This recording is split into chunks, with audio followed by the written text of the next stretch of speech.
إن الحمد لله نحمده ونستعينه ونستغفره ونعوذ بالله من شرور أنفسنا ومن سيئات أعمالنا من يهده الله فلا مضل له ومن يضلل فلا هادي له أشهد أن لا إله إلا الله وحده لا شريك له وأشهد أن محمدا عبده ورسوله يا أيها الذين آمنوا اتقوا الله حق تقاته ولا تموتن إلا وأنتم مسلمون يا أيها الناس اتقوا ربكم الذي خلقكم من نفس واحدة وخلق منها زوجها وبث منهما رجالا كثيرا ونساء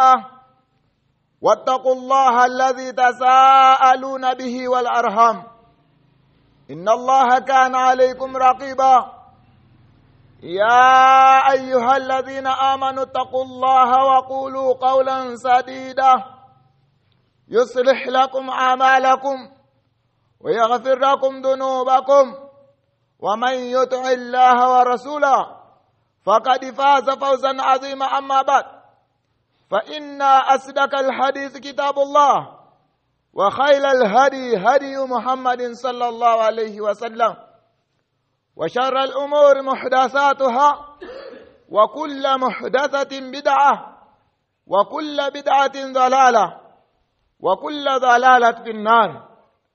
أيها الناس عباد الله، فيا عباد الله، إن العالم اليوم قد أصيب بثلاثة أمراض خطيرة: قرة القدر والغناء وفتنة النساء. Ndugu zangu Waislamu, baada ya kumhimidi Allah subhanahu wa ta'ala na kumtakia sala na salam mtume wetu Muhammad sallallahu alayhi wasallam, naihusia nafsi yangu pamoja na kuhusieni katika suala zima la kumcha Allah subhanahu wa ta'ala.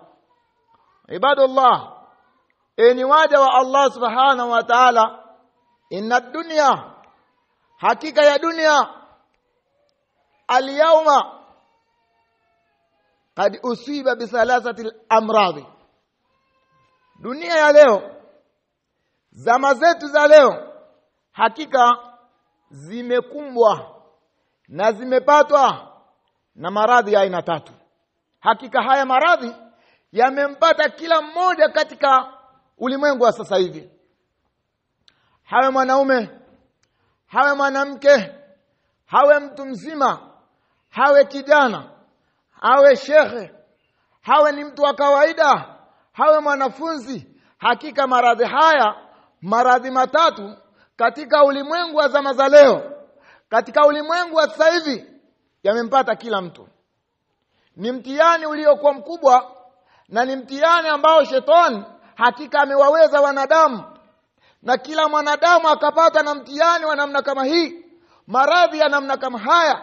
Kila mmoja akawa ameubikwa na maradhi haya, na kila mmoja akaingia katika maradhi haya. Hakika ni kumwomba Allah subhanahu wa ta'ala nusura yake ili upate kuokoka, na ni wachache mno ambao wameingia katika rehema zake Allah subhanahu wa ta'ala wakawa wamenusurika na maradhi haya ambayo yamemkumba kila mwanadamu katika ulimwengu wa zama zetu hizi. Ibadallah, ni waja wa Allah subhanahu wa ta'ala, ni maradhi gani haya ambayo yamemkumba kila mwanadamu?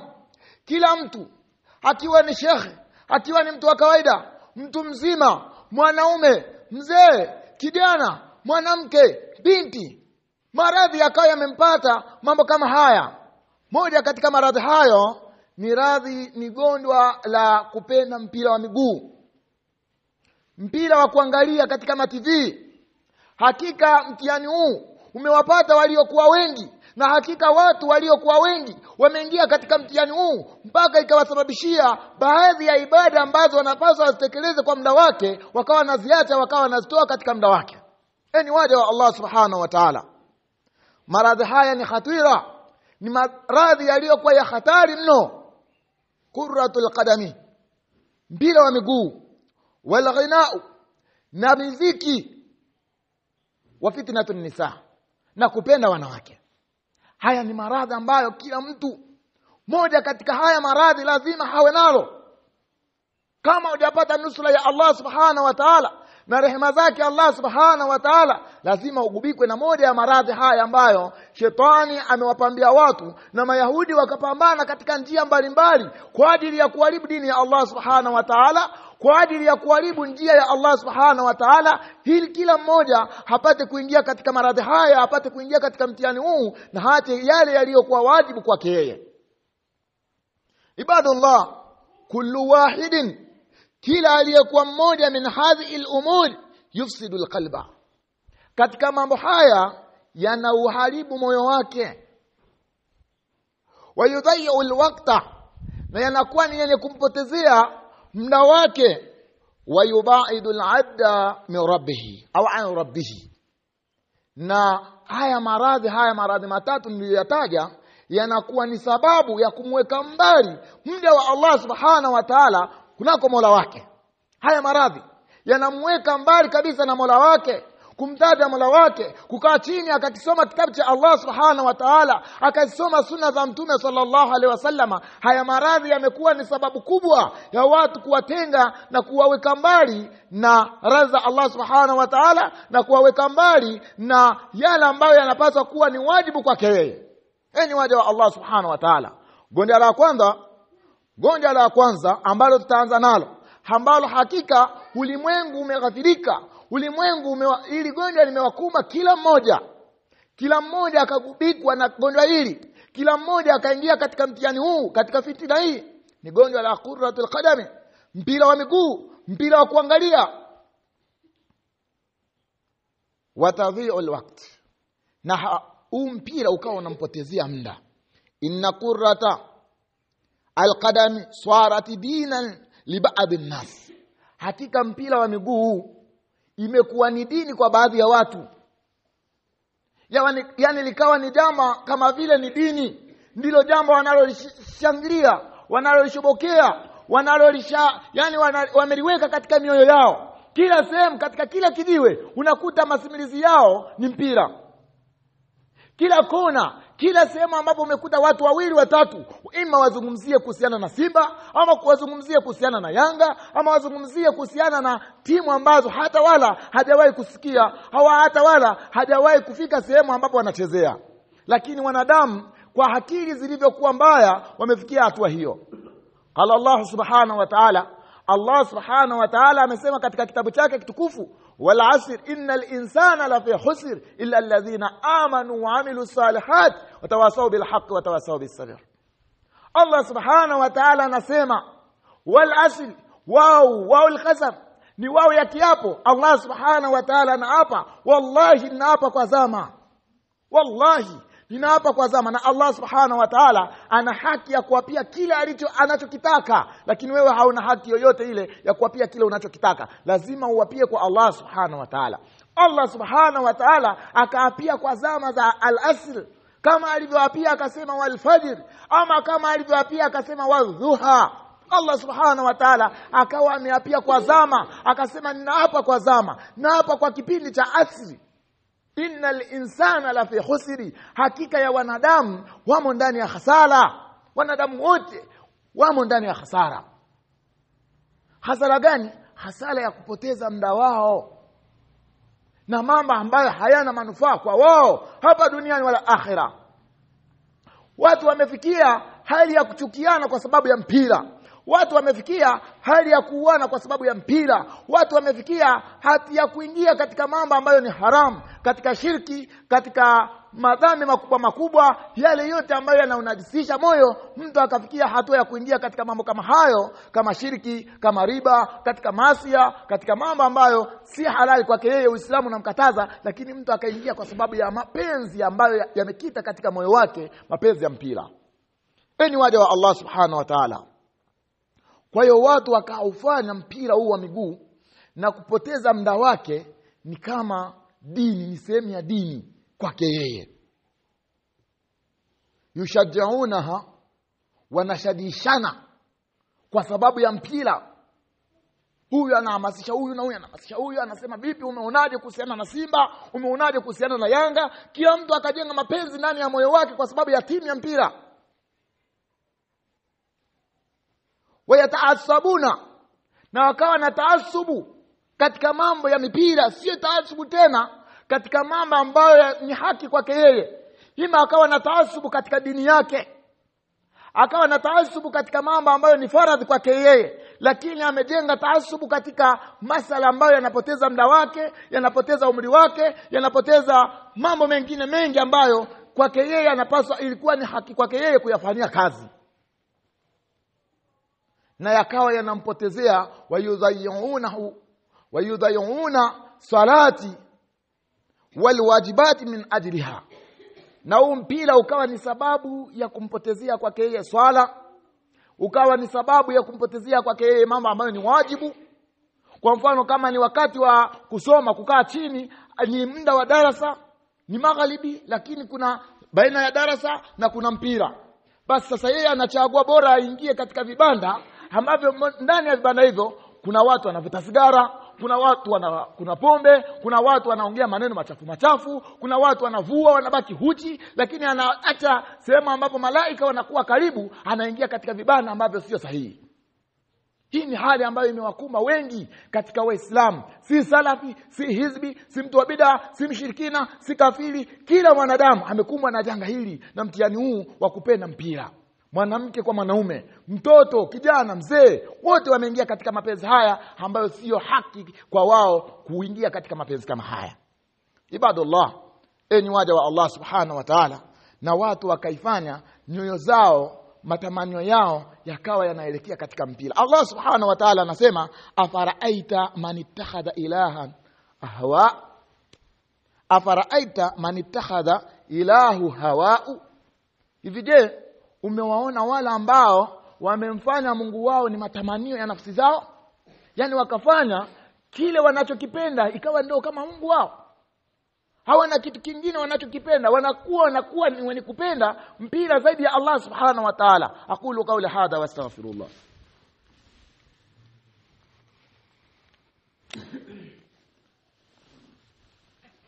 Alhamdulillah, wassalatu wassalamu ala rasulillahi sallallahu alayhi wasallam wa ba'd. Enyi waja wa Allah subhanahu wa ta'ala, katika hutuba yetu hii tunazungumzia thalathatu amradhi, magonjwa matatu ambayo yameukumba ulimwengu wa zama zetu hizi.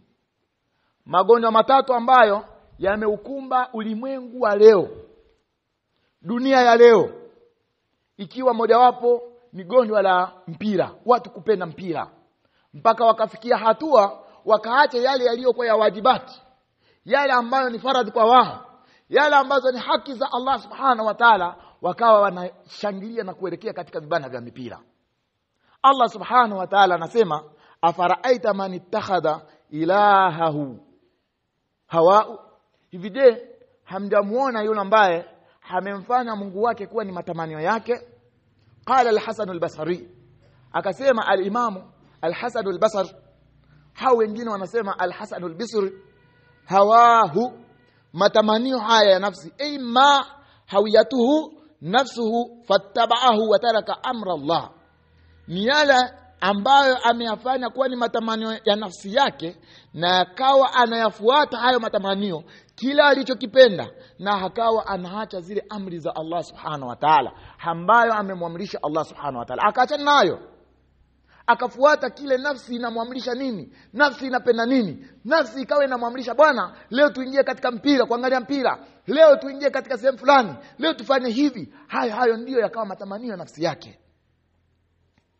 Gonjwa la pili ambalo limekumba katika zama zetu hizi, kwa mashehe, kwa vijana, kwa wanawake, wa mabinti, watu wa kawaida, ni gonjwa la mziki. Mziki ibadallah, al-ghina, mziki. Na mziki ni sababu ya ifsadul qulub, ni sababu ya uharibifu wa moyo. Mziki, enyi waja wa Allah subhanahu wa ta'ala, watu wamefikia hatua ya kujifungia machumbani ili asionekane huko nje na yeye ni mshangiliaji na ni mshabiki wa muziki, akawa anajifungia chumbani anaweka muziki. Wengine wakaweka eti kwamba huu ni muziki wa Kiislamu, kaswida bwana, anashidi. Mambo kama haya yakawa ni sababu ya watu wengi sana kuyapenda. Na watu wakapenda, watu wanaoimba muziki wakapenda muziki, wanawake hasa. Innal ghina, hakika ya muziki, yumitul qalba, muziki unasababisha kufisha nyoyo na usababisha wayushghil ani dhikri, ushughulisha na kusababisha kuacha utajwa wa Allah subhanahu wa ta'ala, wayuzayyinu alfawahisha, na upamba yale mama ambayo ni mahovu machafu. Qala Allah subhanahu wa ta'ala, Allah subhanahu wa ta'ala anasema, wa minan nasi man yashtari lahwa alhadith liyudhilla an sabilillah. Allah subhanahu wa ta'ala akasema kuna miongoni mwa watu ambao wananunua maneno ya upuzi kwa ajili ya kuipoteza njia ya Allah subhanahu wa ta'ala. Ulama kama Ibn Mas'ud radhiyallahu anhu akasema, wallahi naapa kwa Allah ambaye la ilaha ghairuhu, hapana abdiwaye kwa haki isipokuwa yeye, innahu al-ghina, hakika haya maneno ya upuzi ni mziki. Watu wanachukua wananunua maneno ya upuuzi, wanaimba miziki, wananunua kanda, wanaweka MB kwenye simu zao kwa sababu ya miziki, kwa sababu ya mama ambayo ni ya kipuuzi. Qala Ibn Taymiyyah, akasema Ibn Taymiyyah rahimahullah, al-ghina'u yumbitu al-nifaq fi al-qalbi kama yumbitu al-ma'u az-zar', mziki uotesha unafiki katika moyo kama maji yanavyootesha mimea. Mziki uotesha unafiki ndani ya moyo kama maji yanavyootesha mimea. Na lajnatu daima lilbuhuthi alilmiya waliftah ya Saudia akasema, wakati kullu ma yasuddu an dhikrillahi wa an salati fahuwa mallah wal hadith, kila ambacho kitakuwa ni chenye kuzuia kutokana na kumtaja Allah subhanahu wa ta'ala na kutokana na kufanya ibada ya swala ni katika lahwa al-hadith. Wewe chochote kile ambacho wewe utakiona kinakupotezea muda wako, ulikuwa ni muda wa swala ilikuwa inapaswa iswaliwe saa 10:30, mfano mtu akaja kuiswali saa 12 kwa sababu alikuwa kwenye mabanda ya mipira au alikuwa kwenye kusikiliza muziki au alikuwa kwenye show fulani, basi atambua hii ni lahwa al-hadithi ambayo Allah subhanahu wa ta'ala ameizungumzia vibaya katika kitabu chake, kitabu kitukufu al-Qur'an al-Karim. Enyi waja wa Allah subhanahu wa ta'ala, yapo maneno mengi ya maulama ambayo yanazungumzia kuhusiana na maradhi haya matatu ambayo yameukumba ulimwengu wa zama zetu hizi. Gonjwa la tatu na mwisho ili tumalizie ni gonjwa la fitnatun nisa'i wa tabarruj. Ni gonjwa la fitna ya wanawake. Watu wengi sana katika mashehe, katika watu wa kawaida, vijana ndio useme sasa, wazee na mzee kabisa, amekumbwa na mtihani na maradhi ya kupenda wanawake. Imefikia kwa kinyaa, imefikia mpaka kusema kwamba hawa wanaojifanya ndio watu wa sunna sijui na nini na salafi ndio wanapenda sana wanawake sijui mambo gani. Mtihani huu wallahi shetani amewaweza wengi katika watu. Na kumbukeni, shetani ni adui. Shetani ni adui, enyi waja wa Allah subhanahu wa ta'ala, basi mfanyeni uadui shetani. Jikinge kwa Allah subhanahu wa ta'ala kutokana na shetani. Basi mtihani huu ikawa ni sababu ya watu wengi sana kutoka katika taa ya Allah subhanahu wa ta'ala. Qala an-nabiy sallallahu alayhi wasallam, mtume sallallahu alayhi wasallam anasema, ma taraktu ba'di fitnatan adhalla ala rijali minan nisa'i, sikuacha mimi baada yangu fitna iliyokuwa na madhara zaidi kwa wanaume kama fitna ya wanawake. Pamoja kila mmoja akipita mwanamke jicho anavyolikodoa. Enyi waja wa Allah subhanahu wa ta'ala, tumche Allah subhanahu wa ta'ala, turudi kwa Allah subhanahu wa ta'ala, tubaki katika amri ya Allah subhanahu wa ta'ala. Kama una uwezo wa kujizuia, basi ongeza mke, oa wanawake, kwa sababu suala la kuoa wanawake ni swala la ibada, ni swala ambalo Mtume sallallahu alaihi wasallam amelizungumza sana. Tazawwaju, oeni ni waja wa Allah subhanahu wa ta'ala. Epukaneni na yale ambayo yanaweza yakakusababishia yakakuingiza katika mtihani ambao hutoweza kujibu mbele ya Allah subhanahu wa ta'ala. Qala Ibn Kathir, amesema Ibn Kathir rahimahullah, hadhihi alhadith tahdhiru minan nisa'i wa fitnatihinna wa khususan idha tabarrajna. Hii hadithi imekuja kwa ajili ya kutahadharisha kutokamana na wanawake na fitina zao, hasa pindi pale watakapokuwa wametoka uchi, wamejiachia. Kama zilivyo zama zetu hizi, wanawake wamekuwa mtihani mkubwa sana. Mwanamke anatoka hali ya kuwa hajistiri sheria, kama hijabu inavyoamrisha, hijabu ya kisheria, mwanamke anatoka kabisa ana haya. Wewe ni waja wa Allah subhanahu wa ta'ala, tumuombe Allah subhanahu wa ta'ala hifadhi yake. Hakika umekuwa ni mtihani, na mtihani huu umewakumba waliokuwa wengi. Tukumbuke Sheikh Ibn Baz rahimahullah anasema khurujun nisa'i mutabarrijati huwa min a'zami asbabil fitani. Enyi akina mama, wanawake kutoka nje hali ya kuwa wako uchi, wamejipamba, wamejiweka wazi, wamevaa vimini, hii ni sababu kubwa sana ya kwa wao kusababisha fitina kwa wanaume. Imekuwa sababu kubwa sana ya kusababisha fitina katika zama zetu hizi. Kwa hiyo mcheni Allah, enyi akina mama, mcheni Allah subhanahu wa ta'ala. Vaeni sala iliyokuwa ya kisheria, vaeni mavazi ya kisheria, bakini katika toa ya Allah subhanahu wa ta'ala. Kaeni katika majumba yenu. Kwa nini mzagazagaeni mitaani? Kaeni katika majumba yenu, kaeni katika kumtaja Allah subhanahu wa ta'ala. Hakika hii itakuwa ni nusura kwenu nini mbele ya Allah subhanahu wa ta'ala. Na kwa wanaume umekuwa ni mtihani mkubwa, umekuwa ni mtihani mkubwa mpaka ikafikia hatua ya wanawake wamezidi sauti mbele ya wanaume katika zama zetu hizi. Mwanamke anatoka hali ya kuwa iko uchi, anaenda kusababisha fitina nje, na mwanaume hana hata ghaira yoyote mbele ya mke wake. Nasallallahu alaihi wasallam.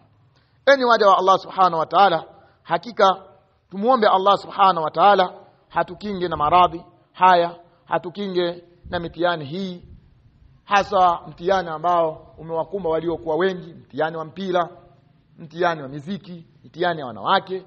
Na al-Allama Sheikh Nasiruddin al-Albani rahimahullah anasema katika maneno yake katika silsilatul huda wan nur, akasema qurratul qadami lam ta'ud laiban yurawihu anin nafsi bal sarat dinan yudayya'u fihi alwaqt wa tutlaqu as-salawati wa tushajji'u al-asibiyati al-jahiliya. Mpira wa miguu haujafikia tena kuwa ni burudani tu ya nafsi, bali umekuwa kama dini, muda ambapo dini hiyo inaporwa na swala zinaachwa na uchochea ujahilia wa kimakabila, ujahilia wa kitimu, kwamba mimi ni timu fulani, mimi nampenda mchezaji fulani, mimi nampenda Feitoto, mimi nampenda nani. Yani pia mpaka amefikia Muislamu ile alwara wal balahana, kupenda na kuchukia ile imani ambayo Allah subhanahu wa ta'ala ameshasema ndani ya kitabu chake, la tajidu qauman yu'minuna billah wal yawmil akhir yuwaduna man hada Allah. Imekosa kabisa. Hutawakuta wale ambao wanamwamini, wana imani billah, wana imani kwa Allah subhanahu wa ta'ala, na wanaamini siku ya kiyama ya kwamba watakuja kufufuliwa, hawa watahesabiwa kunako yale matendo waliokuwa wakiyatenda, watalipwa kunako matendo waliokuwa wakiyatenda, wataingizwa janna ama moto. Wakawa wanaamini swala hili la kuamini siku ya akhira, siku ya kiyama, yuaduna man hada Allah, wakawa na mapenzi ya ndani kuwapenda wale ambao wanampiga vita Allah subhanahu wa ta'ala, wala ukana hata kama atakuwa ni baba zao, watoto wao, au ndugu zao, au jamaa zao.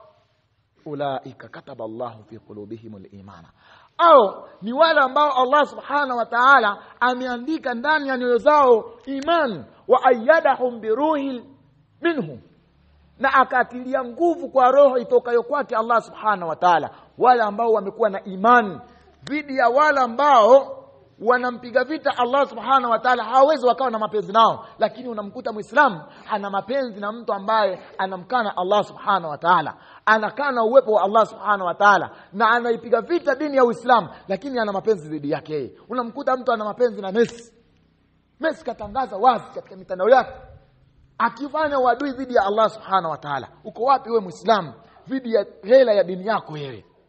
Uko wapi kuilinda dini yako ewe mda wa Allah subhanahu wa ta'ala?